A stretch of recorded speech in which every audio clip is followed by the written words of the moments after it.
तो हम लोग क्लास कर रहे थे ज्योग्राफी की क्लास, बहुत सारी टॉपिक निकल चुकी है और आज बिहार पुलिस की क्लास में हम लोग पॉलिटी की क्लास स्टार्ट किए हैं और पॉलिटी का आपका ये फर्स्ट लेक्चर है।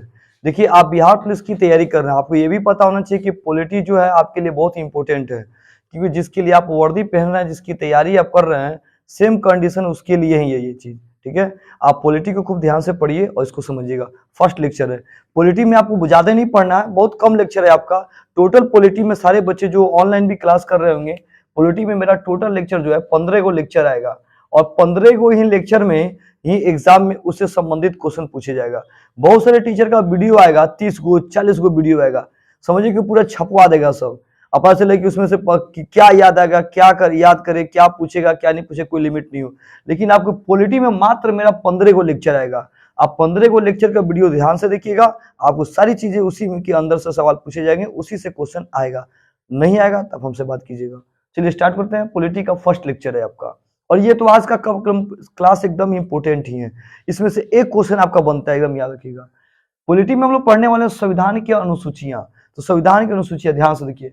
संविधान में कितने पूछा जाएगा, संविधान में कितने भाग हैं, तो 22 भाग हैं। अनुच्छेद कितने हैं, तो 395 अनुच्छेद हैं।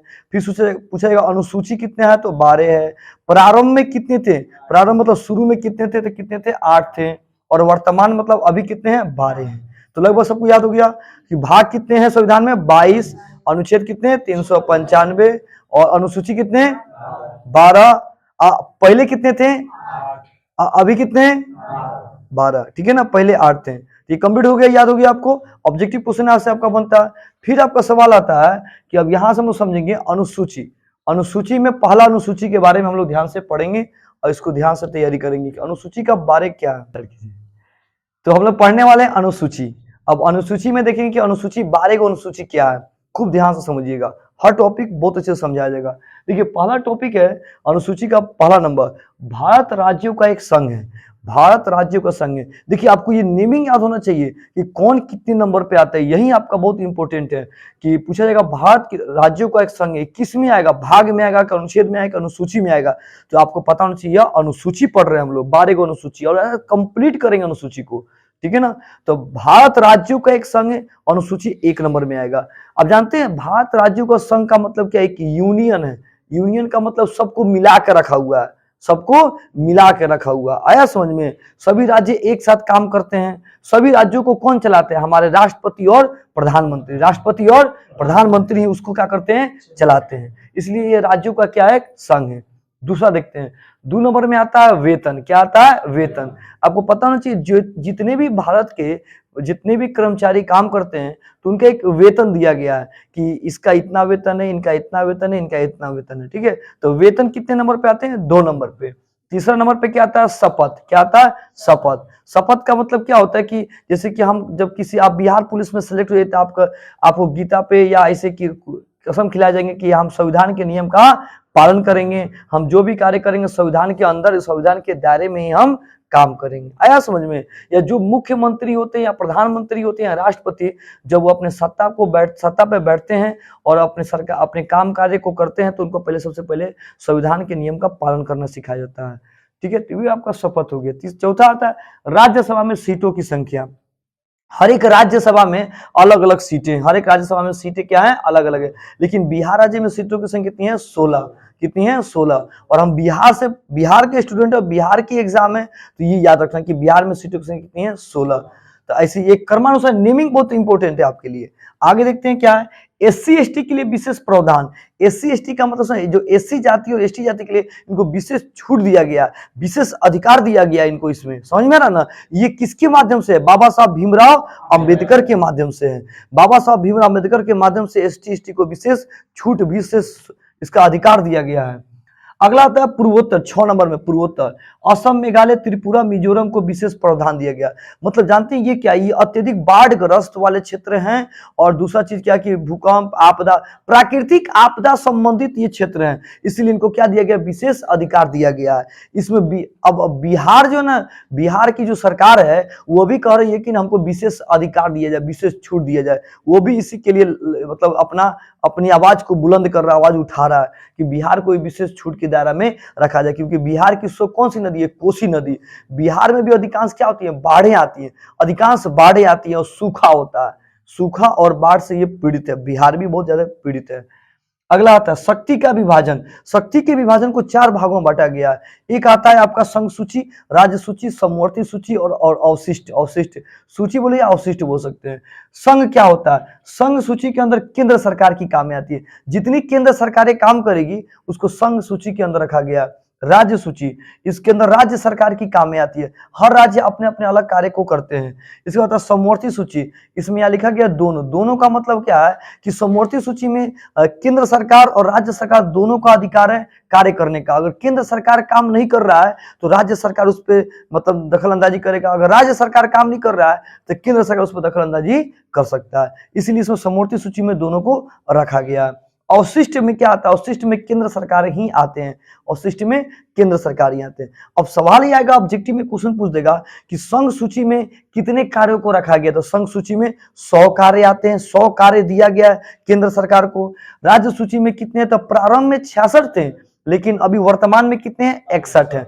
यही आपको याद रखना है क्रमानुसार कि किसमें कितने आते हैं, यही आपका इंपोर्टेंट है, मोस्ट इंपोर्टेंट है। समवर्ती सूची में क्या है, तो प्रारंभ में 47 था, अब बाद में कितना हो गया, 52। देखिए कैसे, इसमें से 5 को निकला, 5 को में से निकलेगा तो इसमें 5 को आ जाएगा, ठीक है, तो 5 को इसमें ऐड कर दिएगा, 47 में 5 जोड़ेगा तो कितना हो गया, 52, तो 52 हो गया।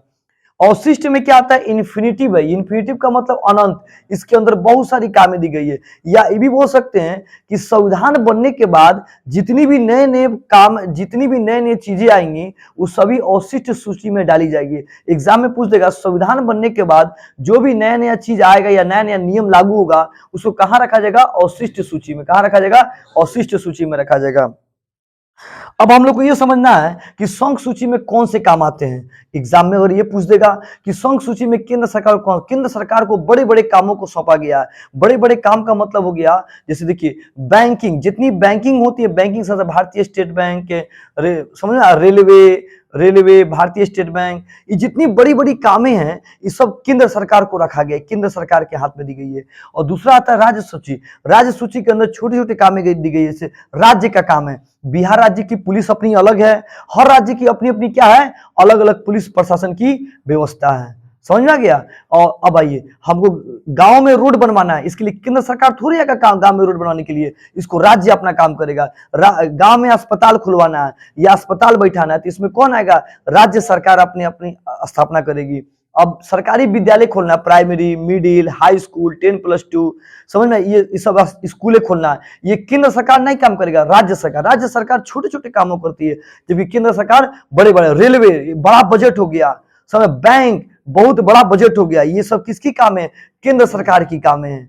समझा। एम्स का नाम सुने होंगे, एम्स, तो एम्स का नाम सुने, तो एम्स ये केंद्र सरकार काम करती है, राज्य सरकार काम नहीं करती है, ये केंद्र सरकार के हाथ में। जानते हैं एम्स में क्या होता है, एम्स में भी डॉक्टरी, एम्स में जो होते हैं, अब पूछेगा एम्स में होता क्या है, तो वहां पे जो बच्चे, वहां बच्चों के मेडिकल की पढ़ाइयां कराई जाती है। तब आप कहेंगे एम्स में तो दवा का भी इलाज होता है, पेशेंट का भी इलाज होता है, ये भी बात सही है।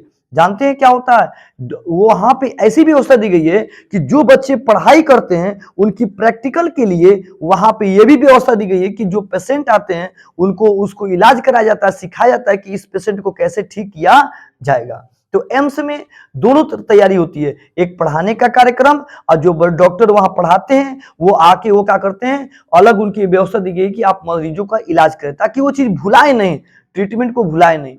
तो एम्स क्या हो गया, रेलवे क्या हो गया, बैंक क्या हो गया, केंद्र सरकार। गांव में रोड बनवाना, सड़क बनवाना, ये सब काम किसका है, राज्य सरकार। बड़े बड़े हाईवे बनवाना केंद्र सरकार का काम है। सरकारी हॉस्पिटल खोलना किसका काम है, राज्य सरकार का काम है। समझ में आ रहा है। बिहार पुलिस राज्य सरकार का काम है, समझ में आ गया। रेलवे में भी आप देखेंगे बीएमपी जवान लिखा होता है, बीएमपी, तो बीएमपी क्या, बिहार का पुलिस हो गया, ये समझ में आ गया, तो राज्य सरकार। अब आता है समवर्ती सूची। समवर्ती सूची में दोनों काम आते हैं। समवर्ती सूची में क्या होता है, दोनों काम। अगर बिहार सरकार काम नहीं कर रहा है तो केंद्र सरकार उस पर दखलंदाजी करेगा, अगर केंद्र सरकार काम नहीं कर रहा है तो बिहार सरकार उस पर दखलंदाजी करेगा कि आप ये काम नहीं कर रहे हैं। आया। अवशिष्ट में क्या आता है, अंतरिक्ष में जाना है, कोई एटम बम परमाणु बम का परीक्षण करना है या साइबर का काम करना है, इसमें सब किससे काम आता है, अवशिष्ट सूची में। और इसमें काम कौन करता है, केंद्र सरकार काम करता है। कौन करता है, केंद्र सरकार काम करता है। कुल मिलाकर समझे कि संघ सूची में बड़े बड़े काम आते हैं और राज्य सूची में क्या आते हैं, छोटे छोटे काम आते हैं। और समवर्ती सूची में केंद्र सरकार राज्य सरकार दोनों को अधिकार दिया गया है काम करने के लिए। ठीक है, अब आते हैं अवशिष्ट सूची में। अवशिष्ट सूची में बहुत सारी कार्यक्रम है। मान लीजिए संविधान बनने के बाद नए नए कार्यक्रम आएंगे, नए नए नियम आएंगे, सबको अवशिष्ट सूची में रखा गया है। तो ये था कितना नंबर, 7 नंबर में। अब आगे बढ़ते हैं, 8वां नंबर में क्या आता है, भाषा। आपको पता होना चाहिए कि हर राज्य की अपनी अपनी क्या है, भाषा है। बिहार की भाषा अलग है, ऐसे पूरे भारत की अपनी भाषा क्या है, हिंदी है। क्या है, हिंदी है। लेकिन महाराष्ट्र में जाओगे तो मराठी बोलेगा, तमिल में जाओगे तो तमिल बोलेगा, कर्नाटक में जाओगे कन्नड़ बोलेगा ना जी। अलग अलग राज्य की अपनी अपनी क्या है, एक भाषा है। लेकिन ऐसे देखा जाता है भारतीय भाषा क्या है, हिंदी है। हिंदी को रखा गया, लेकिन फिर भी हर राज्य की अपनी अपनी क्या है, एक भाषा है। ठीक है, तो इसमें भाषा दिया गया है। अगला है भूमि सुधार जमींदारी। भूमि सुधार का मतलब कि भूमि सुधार जितने भी कार्यक्रम आएंगे, इसको अनुसूची कितने नंबर पर रखा गया, 9 नंबर पे। कितने नंबर पे, 9 नंबर पे रखा गया। दल बदल, दल बदल का मतलब क्या, एक नेता जैसे दूसरे दल में चले जाते हैं ना, तो दल बदल कानून की व्यवस्था, दल बदल कानून की व्यवस्था, ये कितने अनुसूची में रखा गया, 10 नंबर अनुसूची में रखा गया। पंचायत, पंचायत स्तर पर जितने काम आएंगे, पंचायत स्तर पे जितने काम आएंगे वो कितने नंबर पे, 11 नंबर पे अनुसूची पर रखा गया। और 12 नंबर पे क्या आता है, नगर पालिका के कार्य, नगर निगम के जितने भी कार्य होंगे उसको वो कितने अनुसूची में रखा गया, 12वां नंबर पे रखा गया। तो हम सभी बच्चे ने क्या किया, आज पॉलिटी की क्लास किया। पॉलिटी में आज हमने क्या पढ़ा, पॉलिटी में हमने संविधान के बारे में पढ़ा। ये फर्स्ट लेक्चर था। आपको 15 को लेक्चर आपको वीडियो दी जाएगी। आप 15 लेक्चर में आपकी पॉलिटी की पूरी क्लास हो जाएगी। इसी के अंदर से बिहार पुलिस के सारे क्वेश्चन पूछे जाएंगे, एक भी क्वेश्चन एक्स्ट्रा नहीं पूछे जाएंगे, ये मेरा दावा है।